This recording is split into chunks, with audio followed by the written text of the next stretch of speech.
सीमा और सचिन की चर्चा तो हर तरफ हो रही है, लेकिन अब तक शायद आप इस कहानी की पूरी टाइमलाइन नहीं जानते होंगे। तो दोस्तों, इस वीडियो में हम आपको बताएंगे कि कैसे शुरू हुई इनकी कथित लव स्टोरी। कथित यहाँ हम इसलिए भी कह रहे हैं क्योंकि सीमा पर अब तक कई आरोप भी लगाए जा चुके हैं।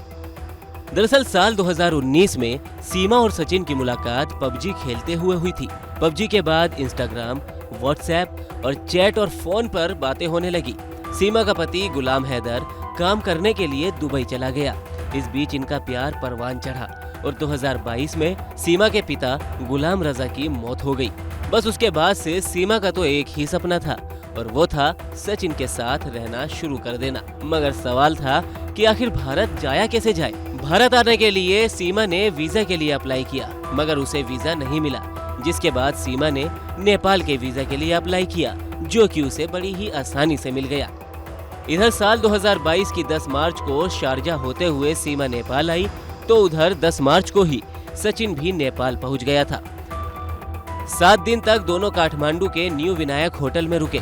इसके बाद सीमा पाकिस्तान वापस चली गई और ठीक 2 महीने के बाद 10 मई को सीमा ने फिर से नेपाल का वीजा ले लिया और अपने 4 बच्चों के साथ वो नेपाल पहुंच गई। लेकिन इस बार उसकी वापसी का कोई इरादा नहीं था। रात को नेपाल के पोखरा में रुकने के बाद अगले ही दिन सीमा ने दिल्ली के लिए बस पकड़ी। 13 मई को 4 बच्चों के साथ वो यमुना एक्सप्रेसवे पहुंच गई और 4 बच्चों के साथ अंबेडकर नगर में किराए के घर में रबुपुरा पहुंच गई। जिसके बाद सचिन और सीमा ने वहां रहना शुरू कर दिया।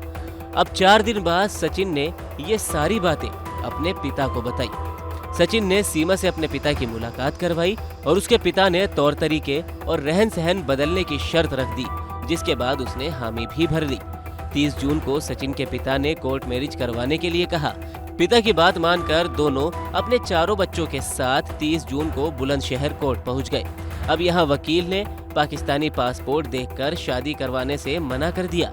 वकील के मना करने के बाद उसी दिन ये दोनों ग्रेटर नोएडा के रबुपुरा वापस आ गए और उसी दिन पुलिस ने भी इन्हें पकड़ लिया।